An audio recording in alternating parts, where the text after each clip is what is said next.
Those who claim that small dogs can't be dangerous have never stood face to face with such a beast. A warning sign. Beware of biting dog. After all, the fearsome portrait on the sign doesn't exactly bear much resemblance to the mutt on the other side of the gate.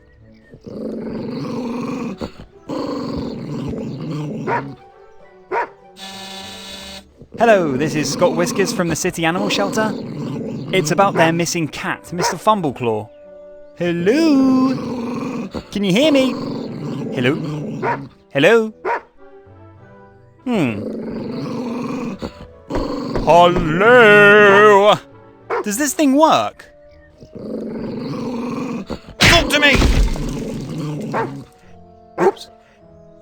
This was unexpected. This old technology is also no longer what it once was.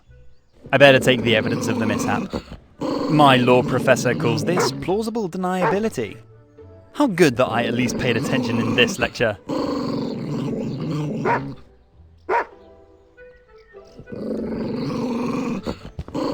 Be gone, you little barker. Then I will prove to you why we humans are the superior species.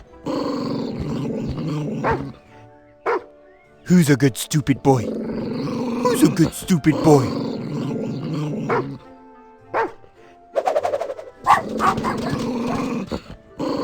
And goodbye! Goodbye forever! I feel pretty smart right now. All that was necessary is the triumph over a supposedly superior creature.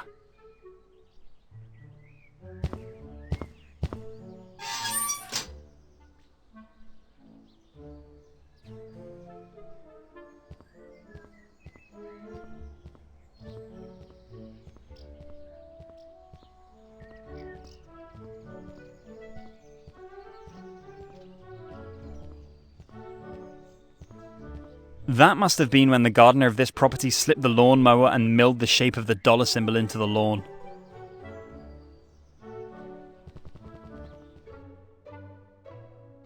Greetings, sir. Does the gentleman have an appointment with Lord or Lady Longbottom?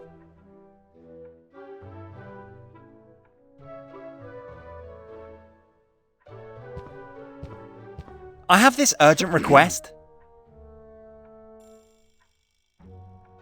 I see. So you are looking for Lord Fumbleclaw III? That's right.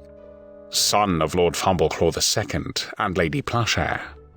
I guess so. Grandson of Lord Fumbleclaw I and Madam Goldhair II? I'd have to take a guess.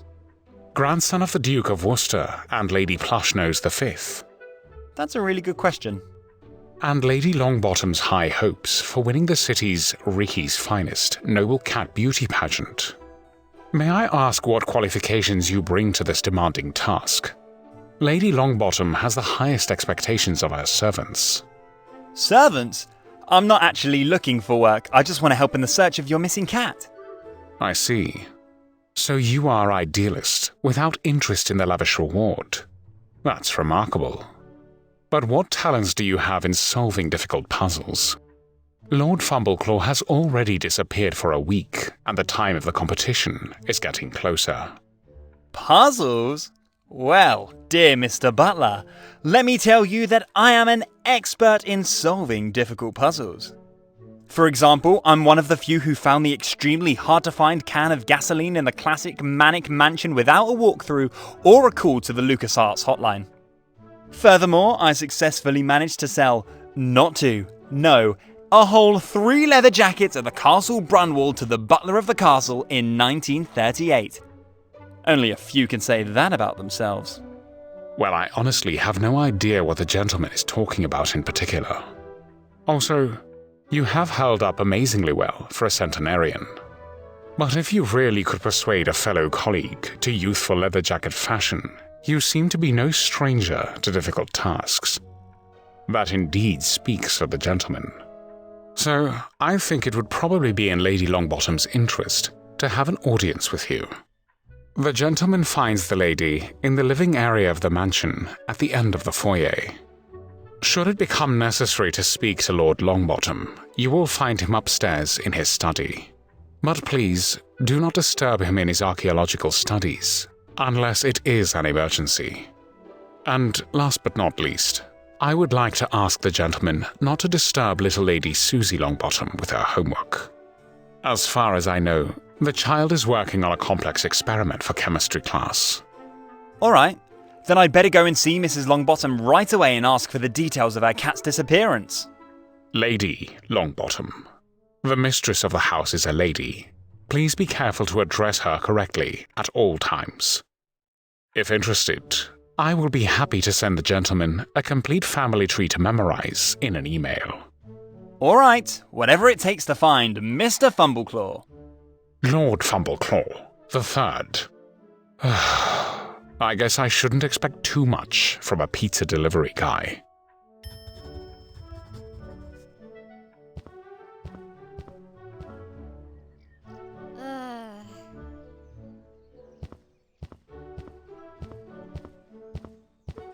Lady Longbottom, may I interrupt you for a moment? Damn! Who the hell are you? How did you get past Rumstone? And keep your voice down! I come from the local animal shelter. My name's Whiskers. Scott Whiskers. So what? I don't take animals from the animal shelter. They're all dysfunctional. No, I'm here because of your cat, Mr. Fumbleclaw. You're looking for him, aren't you? Lord Fumbleclaw? Yes, that's right. The ungrateful cat ran away, and just before the beauty contest he would have won for sure.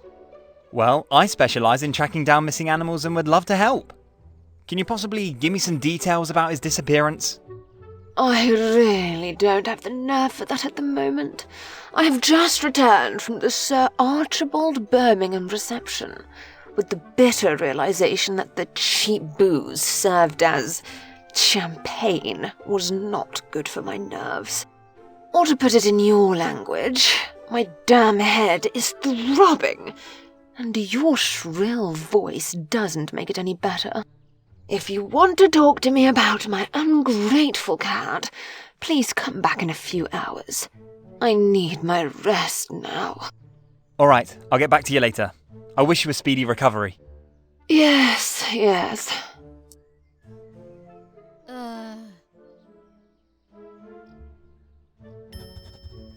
Maybe this can relieve your suffering a little.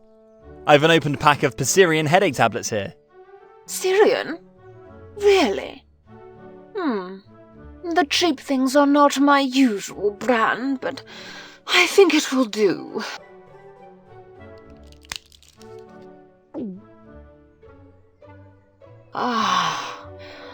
That felt good. I can finally think clearly again.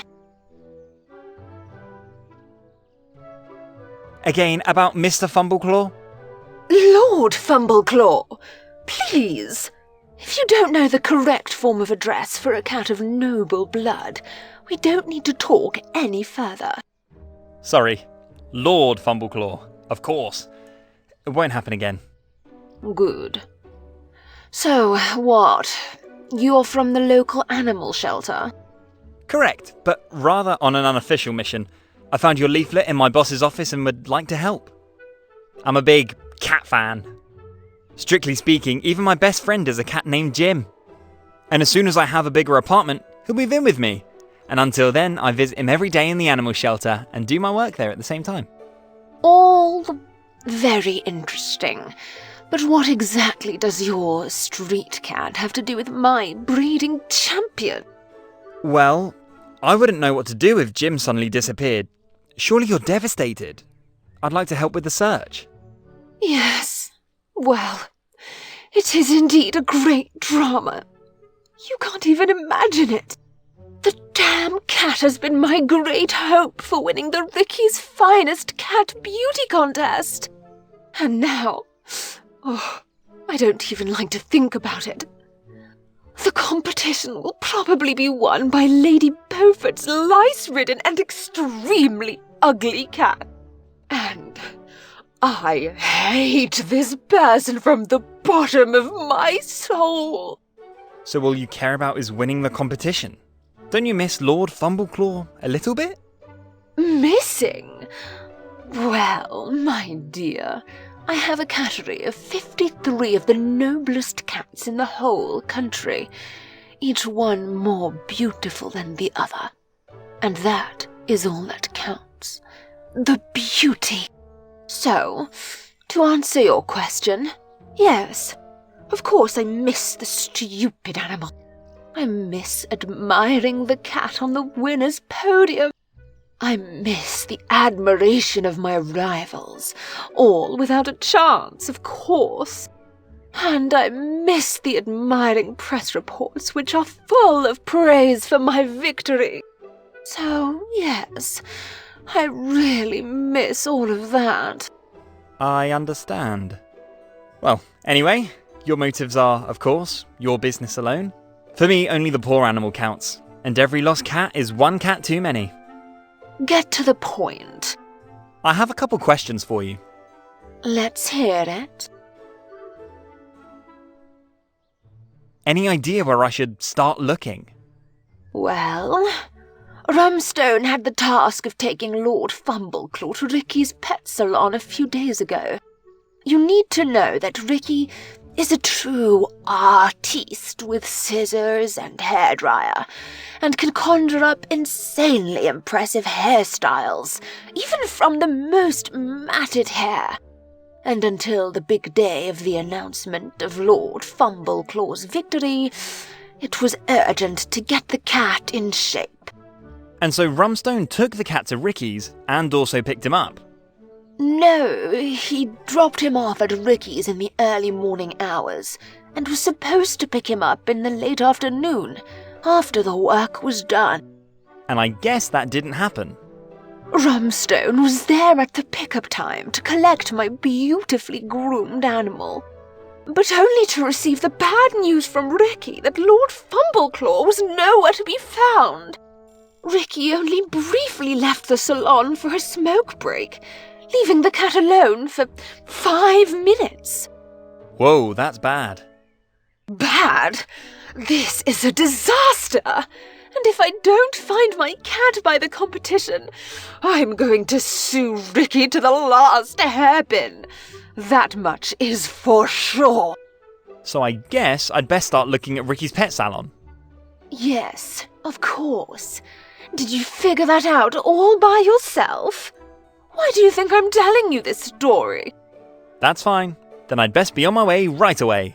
There should be a bus stop for the local bus line very close. Going by bus? Ooh, God, how ordinary. But I guess you have to get there somehow. I guess Rumstone couldn't just drop me off at Ricky's in the Bentley? Now, don't be rude. Our Bentley is only for the family. And for friends. And important guests. And you do not belong to any of these groups. Alright. Then I'll be on my way and I'll let you know if there's any news. Do that. Now, please leave. I urgently need my rest.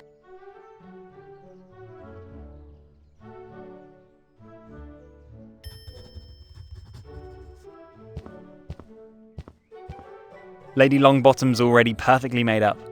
I'm sure I'll find someone out there who needs a little visual optimization.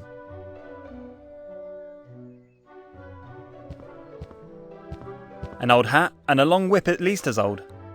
I'm sure they belong to Lord Longbottom. The standard equipment of every archaeologist.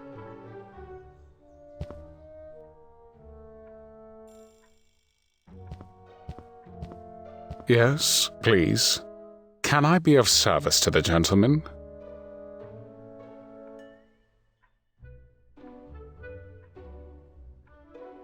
So what's the life of a butler like? Well, I thank the gentleman for his interest in yours truly. In fact, few people know what a demanding profession is, the craft of a butler.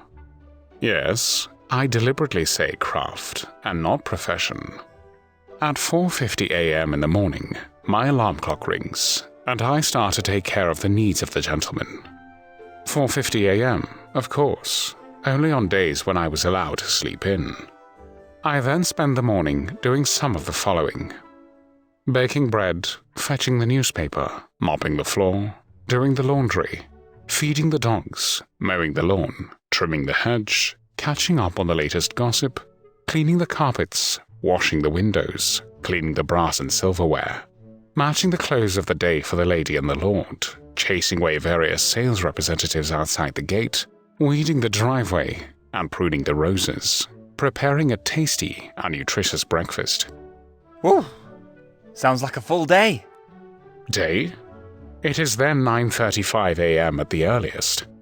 The day only begins then, and with it my tasks and the demands of the Longbottom family. That sounds like a mammoth task. Well, the life of a butler is certainly no bed of roses, but the family's trust in me honors me, of course. Would it be an exaggeration to say that the family would be lost without your services? Well, even though the gentleman obviously speaks the tongue of the common people, there is probably some truth to his statement. Yes, presumably a resignation on my part would result in a great deal of chaos in the Longbottom household. Not that I would ever seriously think about quitting. No, because in addition to all my obligations, my quite abundant free time allows me to lead a full social life. Every night, between 23:57 p.m. and 3:45 a.m., I passionately preside over my online role-playing guild, the Bloody Tailcoats. A virtual, but not completely absurd fantasy world of a liberated butlerhood, which bravely liberates an enchanted land from evil knights and power-hungry kings. That does sound like a lot of fun. It is. I take my virtual task at least as seriously as my worldly tasks. So the mistress of the house likes cats? In fact, these furry monsters are her great passion, and my biggest annoyance, since the cat hair constantly blocks the mechanics of my vacuum cleaner. However, I wouldn't necessarily go so far as to call Lady Longbottom particularly fond of animals. Cats tend to be the vehicle of choice to excel by participating in cat shows across the country and showcasing their greatest breeding successes. A pedigree cat breeding? I'd better not tell my boss Mary about that. Of course, we are talking only about noble pedigree animals. The common street cat rabble has no business in the Longbottom house. The breeding line of the lady is famous throughout the country. For this reason, Lady Longbottom is also deeply upset by the loss of Lord Fumbleclaw. But for more details, the gentleman better talk directly to the lady. With all the pictures on the wall, I would have actually expected more enthusiasm for chihuahuas than cats. Chihuahuas are the fable of the master of the house, Lord Longbottom. He is, as they say, more of a dog person than a cat person. His little darling faithfully guards the gate of the estate.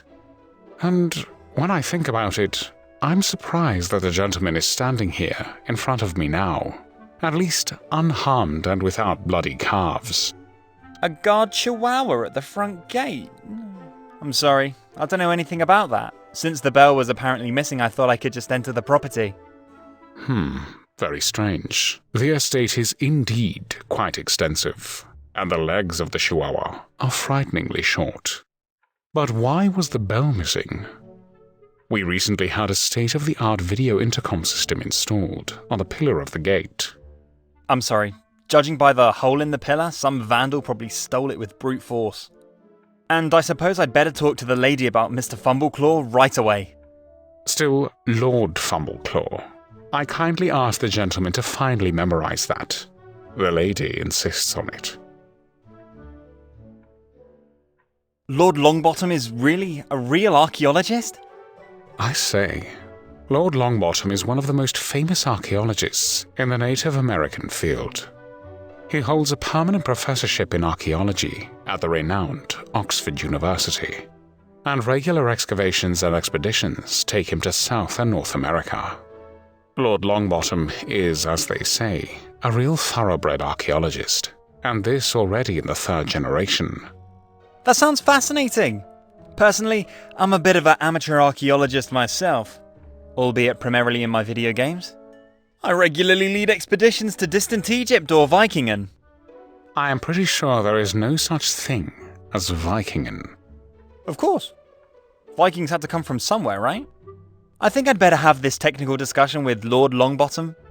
Please do not disturb the Lord with anything but an important matter. I am pretty sure he's currently engrossed in his studies again. What exactly is Susie Longbottom working on? Work. 11-year-olds do not work. However, to the best of my knowledge, she was given a fairly complex homework assignment on the field of biochemistry. A task for which her father brought her an expensive chemistry apparatus. What exactly is the task? Maybe I can help. Biology and chemistry were my favourite subjects in school. Unfortunately, I can only guess. To be honest, I'm not so sure anymore that Susie is really working on her homework assignment, as much as she gets into it.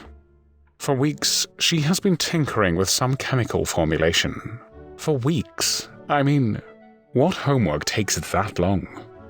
She constantly asks me to buy various other chemical reagents, and far into the night, acrid chemical smells emanate from her nursery. What do her parents say about it? Well, I'm afraid Lord and Lady Longbottom are not particularly receptive to concerns about that. I think they're primarily happy that Susie was able to get excited about something like this in the first place. Well, it sounds like the child's a budding scientist. Parents can be proud of that. On the surface, of course, the gentleman is right. But I'm afraid Mr. Snuggles sees it a little differently. Mr. Snuggles? Susie's hamster. Every morning I have to look into his fear-whitened eyes, and I'm afraid Susie's experiments are not good for his health in the long run. Oh dear. So more mad scientist than scientist. I do not presume to judge. But since the gentleman comes from the local animal shelter, it would probably be a good idea if the gentleman at least briefly looks at Mr. Snuggles' condition. I will! Mr. Snuggles will not end up in a microwave in this game. What do you mean? That's all for now. Good. And please keep your shoes clean when the gentleman walks around the property.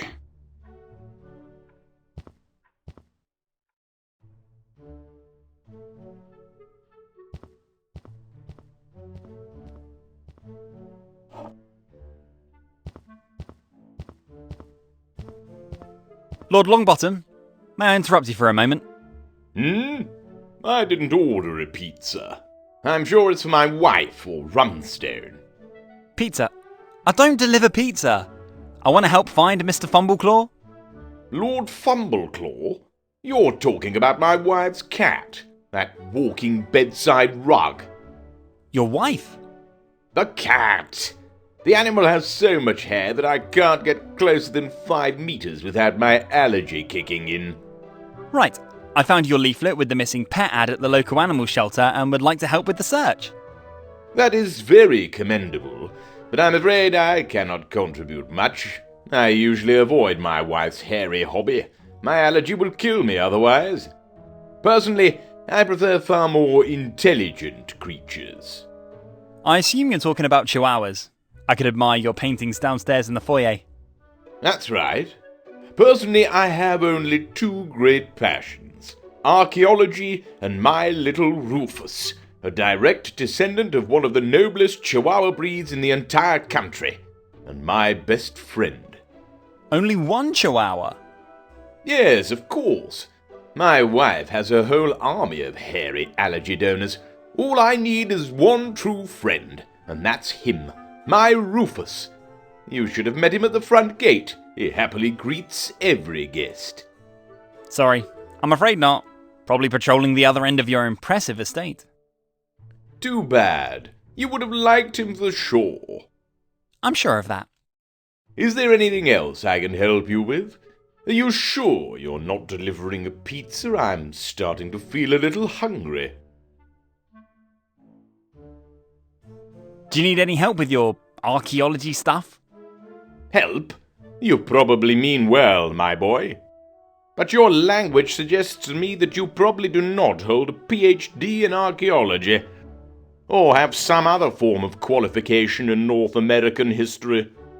Well, I've seen plenty of westerns. Does that count? Westerns? So, movies? Yeah, go ahead. Ask me anything about John Wayne. John Wayne? I don't think your movie knowledge would be useful to me in any way. The old John Wayne movies in particular shed light on the events of the time in a highly one-dimensional way. However, if you happen to get the phone number of a real expert, I would be happy if you send it to me. I have a few interesting topics that I would like to discuss with a colleague. But specialists in my field are unfortunately few and far between in this country. So my movie knowledge is no help to you? I'm afraid not. But please don't get me wrong, there are also real experts in movie and television. And, for example, the consultants of the classic Dances with Wolves were definitely luminaries in their field. But, as I said before, you're more likely to find such specialists overseas, and less in this country. Well, I'll keep my eyes and ears open. Maybe such an expert will cross my path. Thank you, and good luck, even if this is highly unlikely.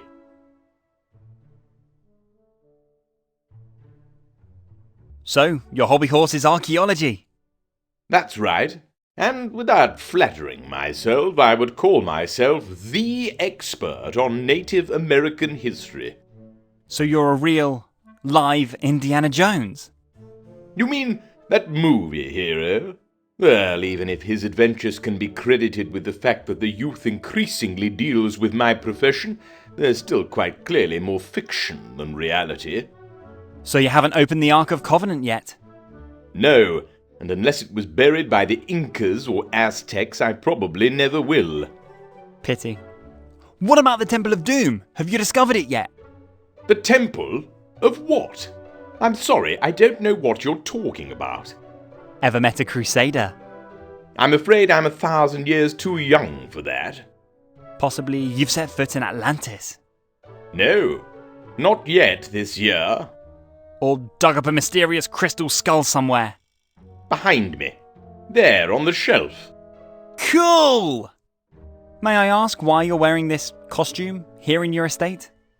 Well, my friend, quite simply, only in the outfit of my grandfather, also a luminary of archaeology, can I fully concentrate on my work. So it's more based on mentality? I suppose so. The exact connections are not quite clear to me, but as soon as I try to concentrate on my work in casual clothes, this is doomed to failure every time. My thoughts wander, and every work step costs me twice the time. Your work? What exactly does it consist of?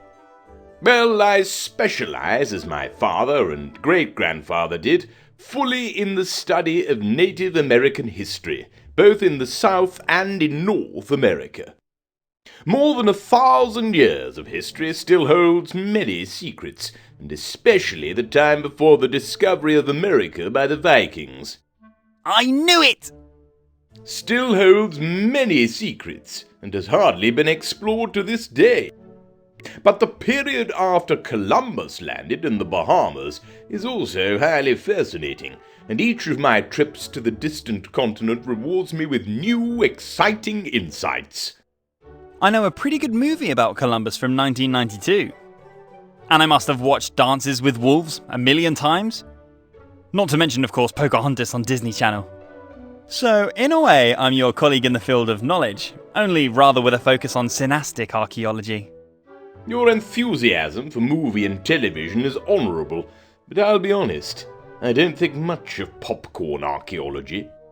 Unless, of course, you've also completed a 5-year degree at a prestigious university, followed by at least as long practical application of what has been learned. I think if I add up all the time I've spent in front of the TV, I'll get 5 years. I'm afraid we can't find a scientific consensus here. Is there anything else I can help you with?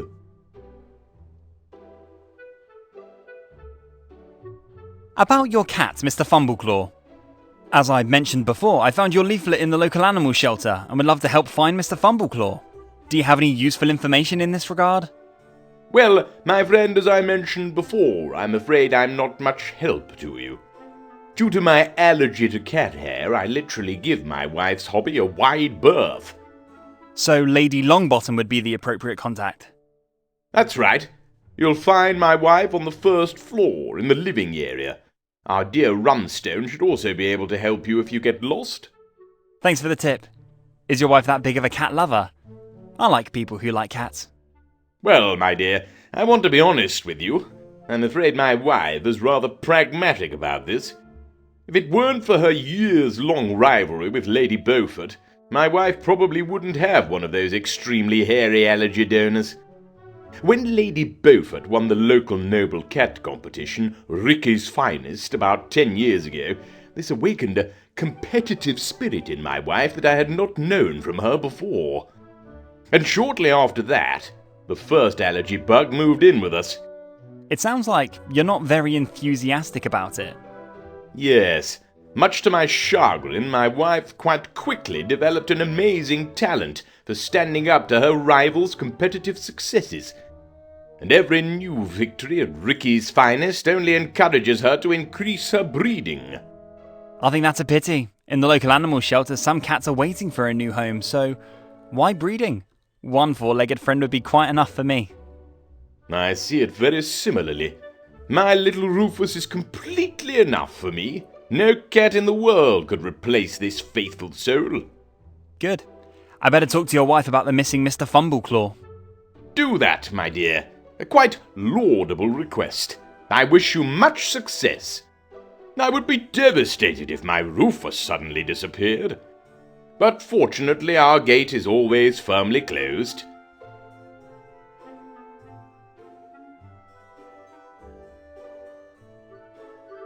Again about the Ark of Covenant?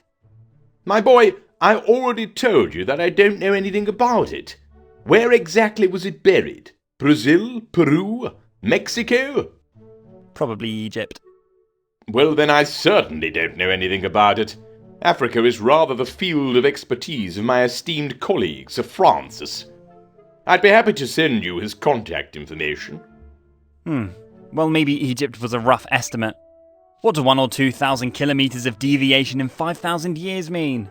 Is it not so that tectonic plates are continually in motion? Let me guess. Both history and geography were not your strong points in school. No. I mean, yes, but... A suggestion. You leave me your phone number, and if I find the Ark of the Covenant on one of my expeditions, you'll be the first person I call, all right? That would be great. Just look for a large golden chest with magical aura. And under no circumstances, I repeat, under no circumstances, open the chest. At least not without consulting me first. I promise, my friend, I will. For sure.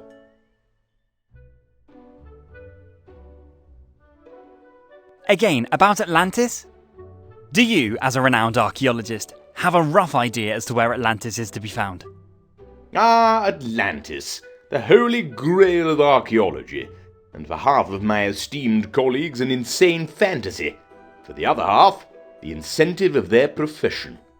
To which half do you count yourself? Well, I wouldn't go as far as to dismiss Plato's writings about the naval power of Atlantis, but I think that over the millennia, more fiction than fact has been added to history. And today it should be almost impossible to separate the two. In other words, you don't exclude the existence of Atlantis? No, I am a scientist. Skeptical by nature, but I would not rule it out. And where would I have to start digging? Rather in our area or a little further away? Unfortunately, I don't have an answer to that. You should rather discuss this with one of my colleagues. But if I had to guess, I would say much further away. So presumably without bus stop of bus line F. At least that, I think, I can answer with certainty. And what would be your expert answer? No. Again, about the Crusaders.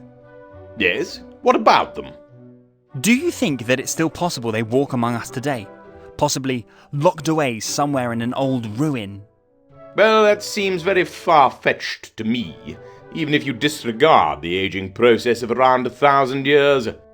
What should such a crusader, who is also locked up in a ruin, live on for 1,000 years?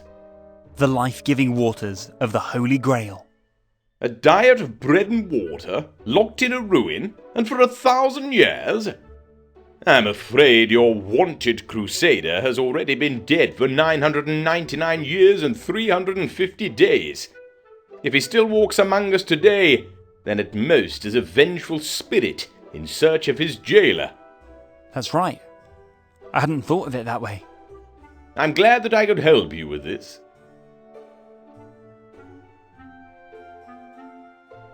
Again about the Temple of Doom? So you really haven't heard of the Temple of Doom? Well, that sounds more like an invention from a dime novel to me, or video game. I can assure you that no serious archaeologist would call a temple such. Professor Dr. Jones would probably disagree with that. Professor Jones? Are you sure? I have known Professor Jones for quite a long time, and he never mentioned a temple of that name to me. Presumably you mean another Professor Jones. Did your Dr. Jones ever mention Pancot Palace? No, certainly not. And I'm just going to guess that this one, just like the Temple of Doom, is more likely to have come from one of your video games. I'll send you a copy of the corresponding scientific, about 2 hours long documentation at the next opportunity. I would be very pleased about that. It would be presumptuous to claim that I know all of the secrets of our beautiful planet, and I'm always happy to admire the discoveries of my esteemed colleagues. Great. We'll talk about the topic again later. All right. Is there anything else I can help you with?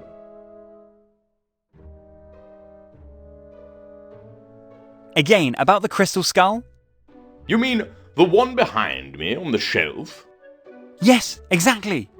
Is it really real? I can't imagine that. Why?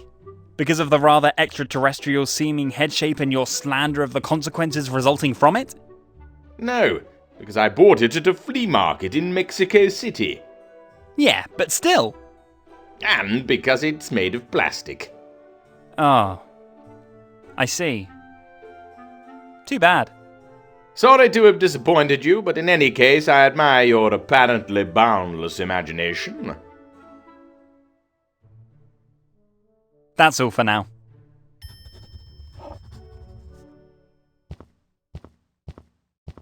I'll put it away before anyone else stumbles across it.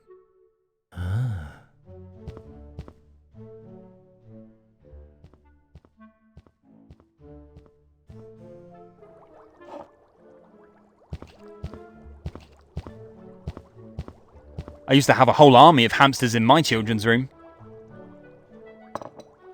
I suspect that a violent rabbit in a child's room says a lot about the child's mental state.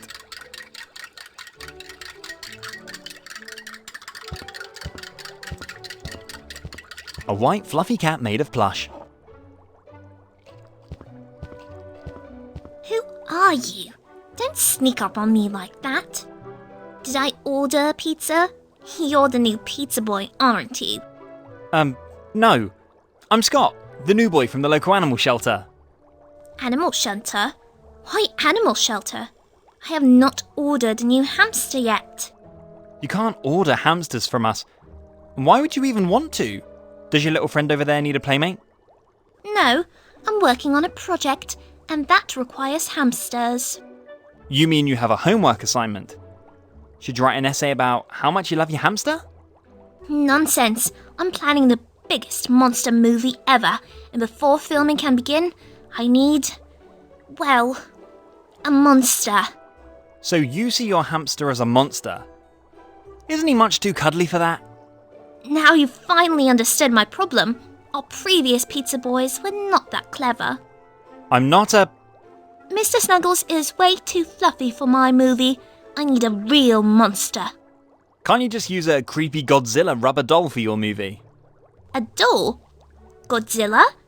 You don't really know much about horror movies, do you? The best movies of the genre work with real monsters, without fakes, without tricks. It's all about authenticity. The viewer notices immediately if there is a rubber Godzilla jumping out in front of the camera. But you mean you want a real monster for your movies? You do know there's no such thing as a real monster. Nonsense. I've seen enough movies. A real monster is just the right combination of a cute pet and the right chemistry. Just the other day, I saw the factual report of Dr. Victor Frankenstein. Even 200 years ago, there were brave scientists who crossed the boundaries of modern science. Yes, but Frankenstein's only a fictional character from a novel.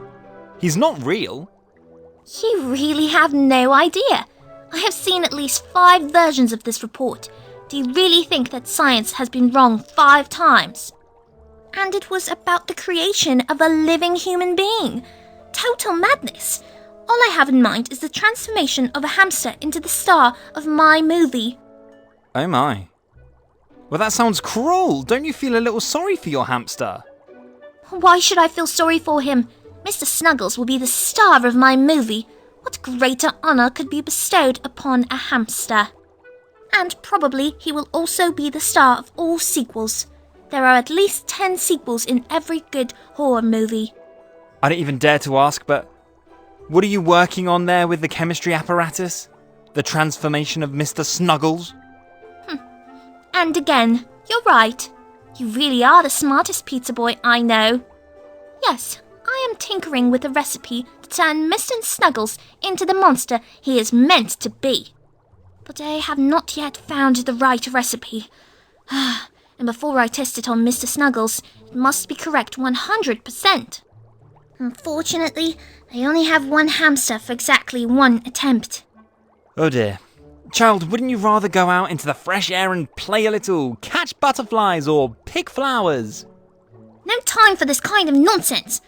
I've set myself a deadline for my movie. I have to meet it. Now, I would be very grateful if you would stop disturbing me in my work. Maybe you can still find a pizza somewhere.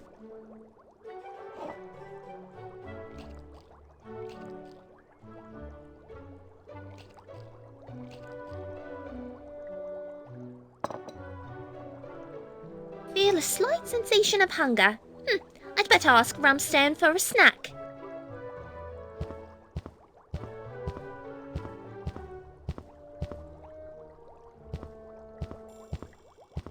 I think that's fine. Susie can always play with her mother's cats.